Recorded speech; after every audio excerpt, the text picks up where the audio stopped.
Thank you. Thank you, Fadila. Good morning, good afternoon, and good evening. I want to start by noting that WHO is closely following the unfolding situation in Greece and Turkey after the earthquake today. We will work with the two countries to ensure that emergency medical care is provided for those in need. Our thoughts are with all those affected.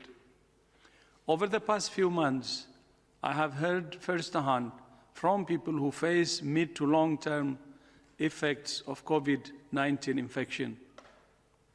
What's really concerning is the vast spectrum of symptoms that fluctuate over time, often overlap and can affect any system in the body, from fatigue, a cough and shortness of breath, to inflammation and injury of major organs, including the lungs and heart, and even neurological and psychological effects.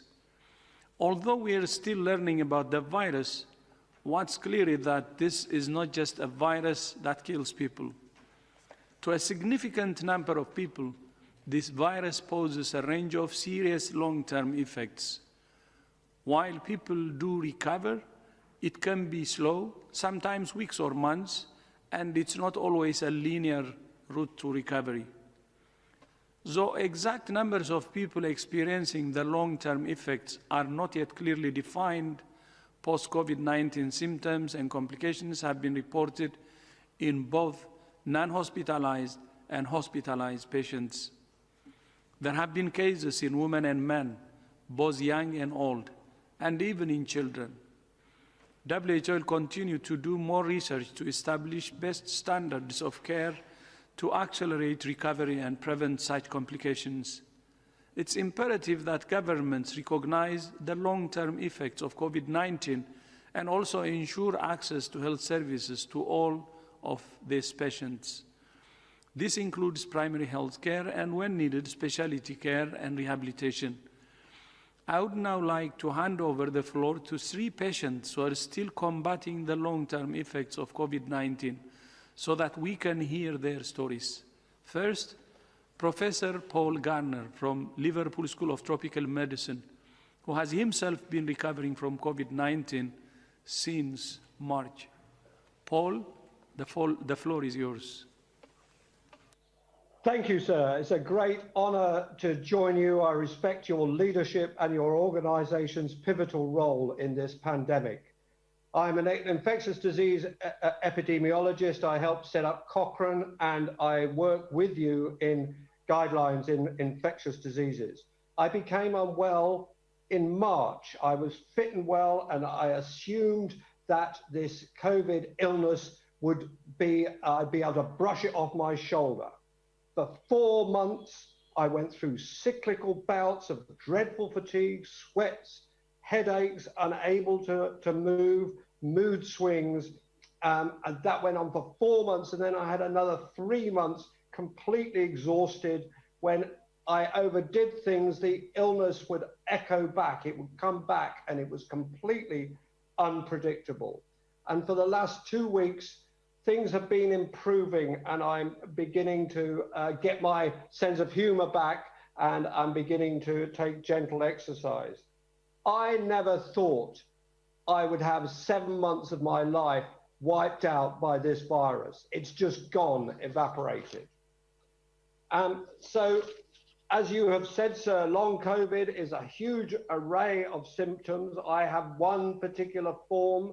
Others have damage to the heart, persistent breathlessness, problems thinking, and other evidence of organ damage. Can you hear me okay?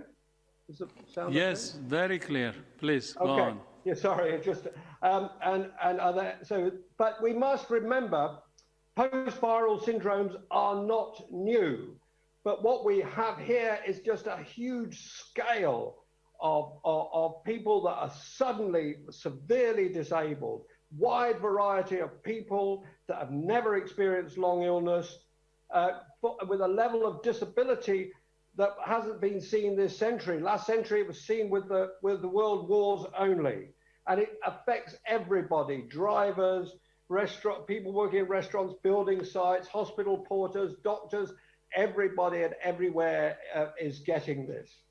So I would just like to say that I respect that WHO recognize this. This is very important. Health professionals, families and patients need to know it exists, that it has many faces and it isn't in your head. Employers and society need to accommodate this, and we need, as you say, sir, sensible, supportive primary health services to help people convalesce and get better. Thank you for asking me to join you today. Thank you so much, Professor Gardner, for sharing your experience. And now to Martha Sibanda, a nurse who is joining us from Johannesburg, South Africa. Martha, the floor is yours. Good evening. My name is Martha Sibanda. I'm a nursing sister at the Charlotte Maxeke Johannesburg Academic Hospital. I started getting symptoms on the last week of June.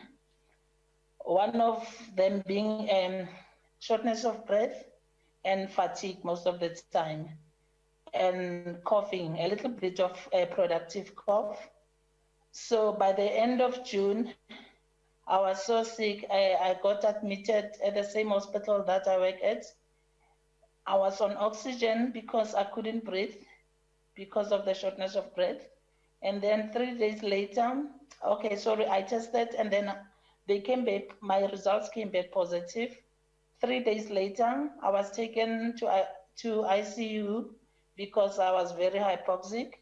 I was put on high flow oxygen. I stayed in ICU for 8 days, 8 solid days. I did very well. They weaned me off daily on oxygen. And then on the 8th day, I was taken back to the ward, still on oxygen, on 3 liters per minute on nasal cannula. But the problem was that it wasn't easy to be weaned off the oxygen. I stayed on oxygen until the day I was discharged, which was 26 days later. At the moment, I'm still struggling with shortness of breath, even though this is my 4th month, because initially I got sick, it was June, now we are in October. So 4 months, I still struggle with shortness of breath.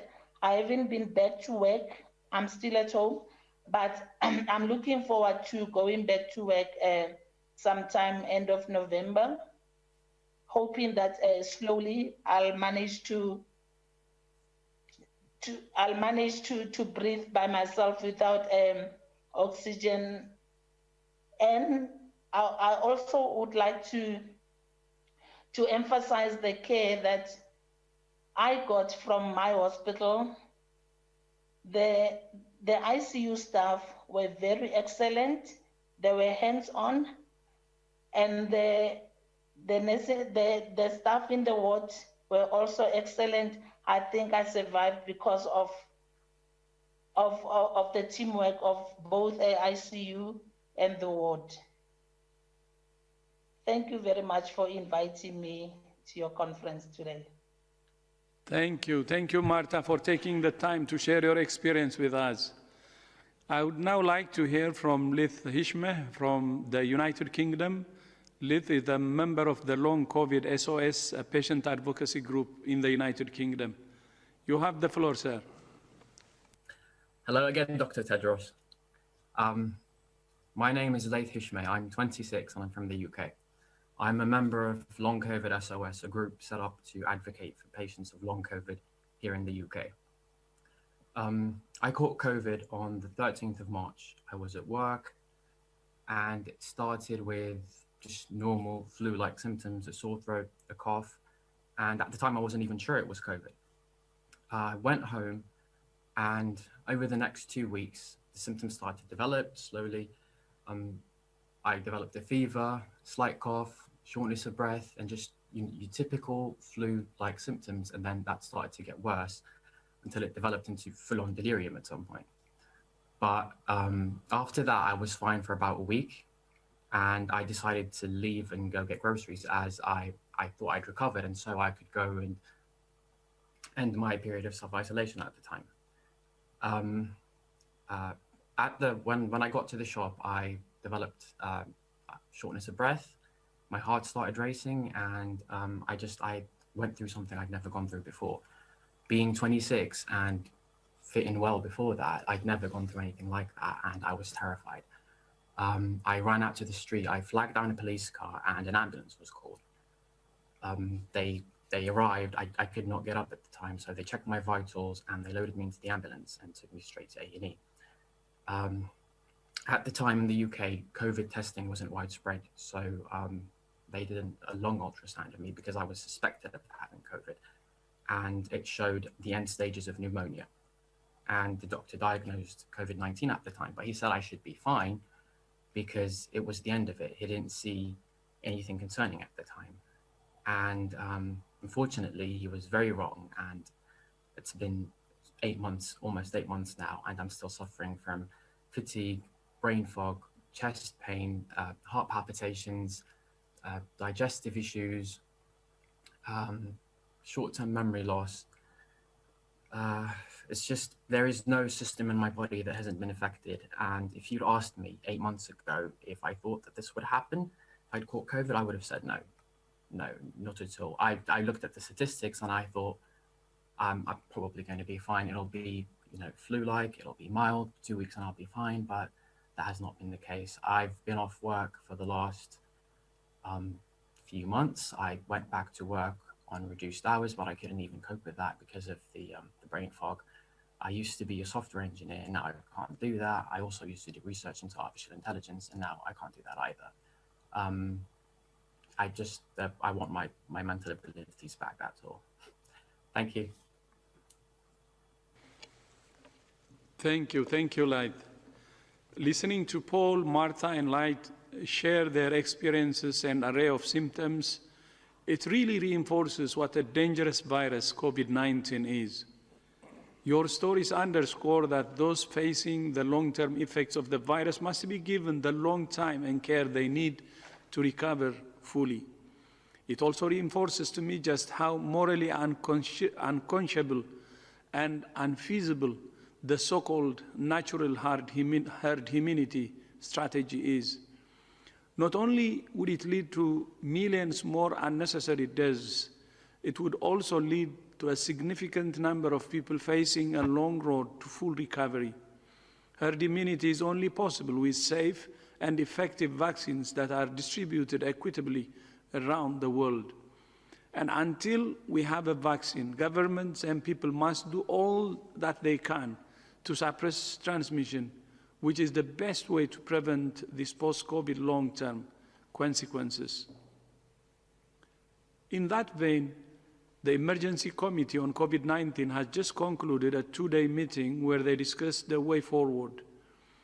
With global cases continuing to rise and some countries going in the wrong direction, the group has made a series of recommendations for WHO and member states to act on. The take-home message is that it's important for governments and citizens to keep focused on breaking the chains of transmission. Governments should focus on tackling the virus and avoid politicization. No matter where they are in terms of the outbreak, they should keep investing in the health system and workforce and improving testing, tracing, and treatment of all cases. And there is light at the end of the tunnel.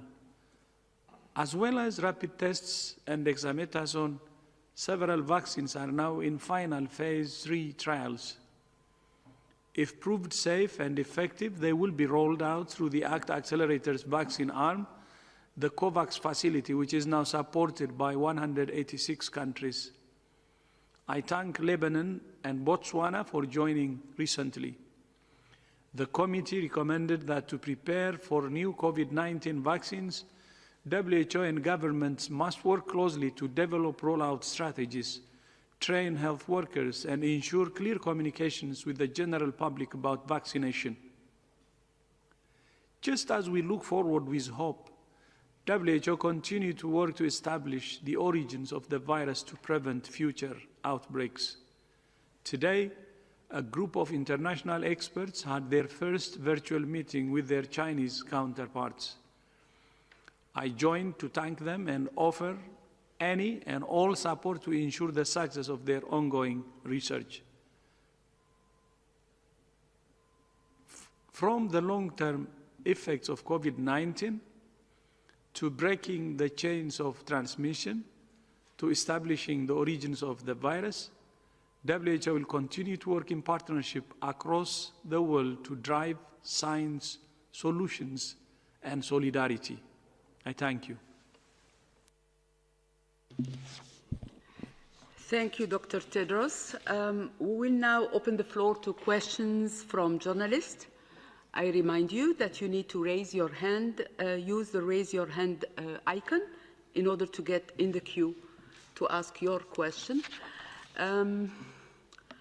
Let's start with Christophe Vogt from Agence France-Presse. Christophe, can you hear me? Yes, hi, I can hear you very well. Thank you for taking my question.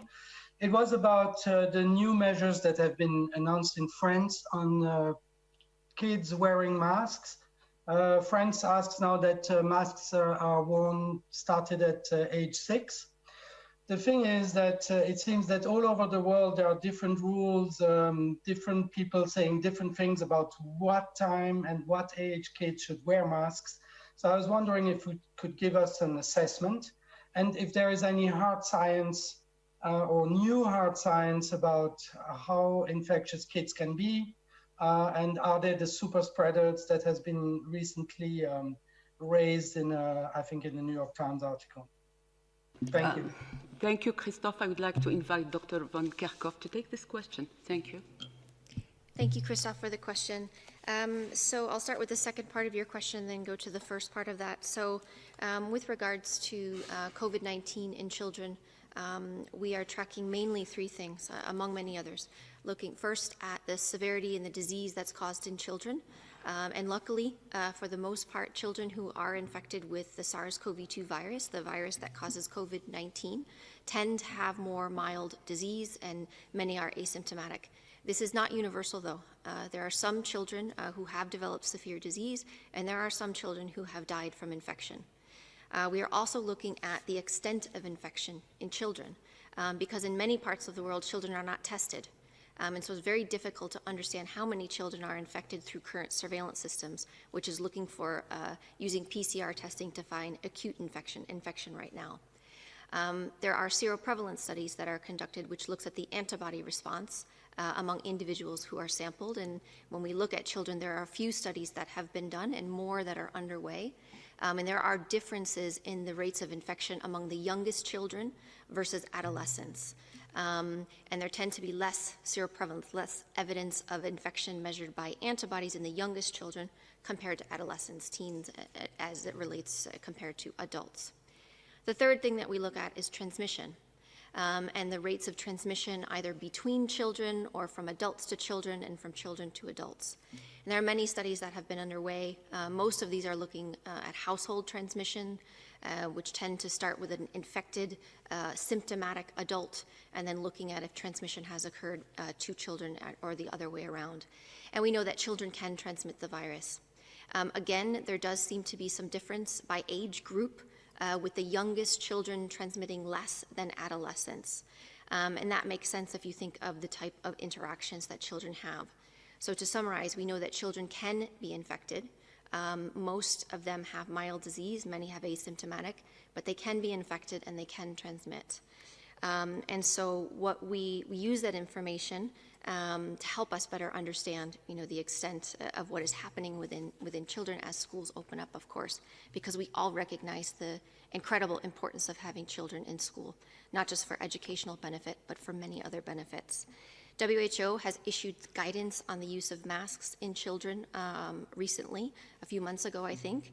And what we do is we break down our recommendations by age. First of all, masks must be part of a comprehensive strategy. For all age groups, masks alone cannot be used alone. They have to be used with physical distancing. They have